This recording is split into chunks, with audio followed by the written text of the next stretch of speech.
DIG Bareilly range Ajay Kumar Sahni इस वक्त हमारे साथ मौजूद हैं खास बातचीत के लिए।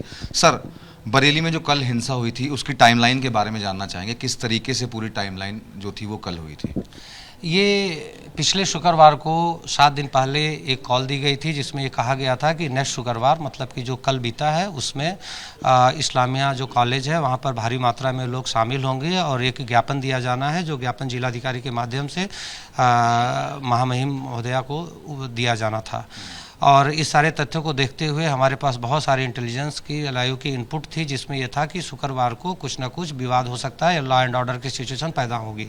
इन तथ्यों को देखते हुए एक हफ्ते से ही लगातार पुलिस द्वारा तौकीर रजा जिनके द्वारा ये कॉल दी गई थी उनसे संपर्क स्थापित करके बात किया गया और उनसे कहा गया कि अगर आप ज्ञापन देना चाह रहे हैं तो निश्चित रूप से आप ज्ञापन दीजिए, लेकिन वहाँ पर विवाद की स्थिति हो सकती है, नवरात्रि के त्यौहार चल रहे हैं, सड़कों पर भीड़ भाड़ है, तो आप के आवास पर ही मजिस्ट्रेट आ जाएंगे, वो आपसे ज्ञापन ले लेंगे और जहां भी ज्ञापन आप पहुंचाना चाह रहे हैं नियमित तरीके से उस ज्ञापन को वहां तक पहुंचा दिया जाएगा।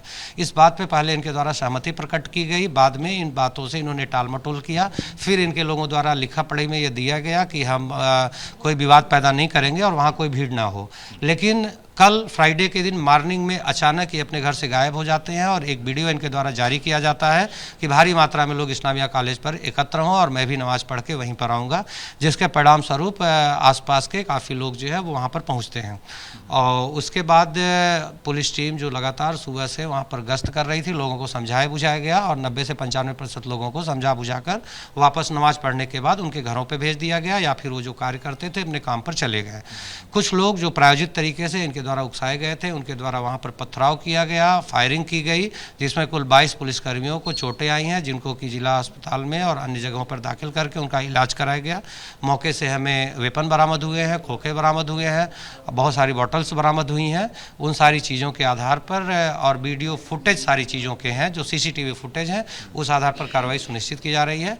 अभी तक तौकीर के सहित कुल 39 व्यक्तियों को डिटेन किया गया है, जिसमें से इनके खिलाफ न्यायिक अमृक्षा में भेजकर विधिक कार्रवाई सुनिश्चित की जा रही है। सर, तौकीर रजा को क्या हम इस पूरे हिंसा का मास्टरमाइंड कह सकते हैं और क्या ये जो पूरी हिंसा थी वो 7 दिनों में रची गई?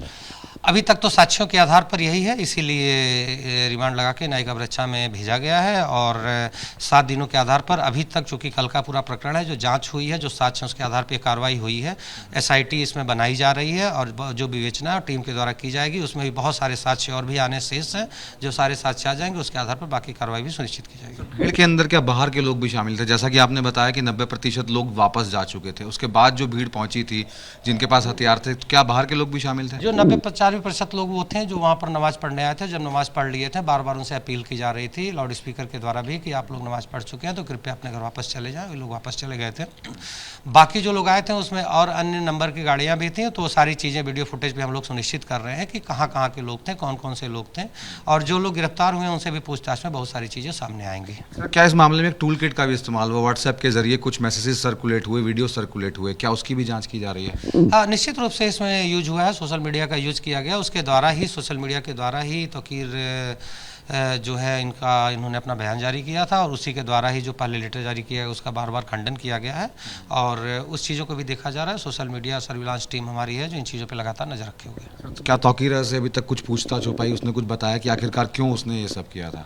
अभी चूंकि विवेचना हमारी प्रारंभिक स्तर पर है, उसमें जो साक्ष्य हैं 24 घंटे के अंदर न्यायालय में प्रस्तुत करना था, वो हम लोगों ने करा है और जो चीज़ें होंगी वो समय समय पर आप लोगों से शेयर कर ली जाएंगी। क्या रिमांड पर लेकर तौकीर से पूछताछ की जाएगी?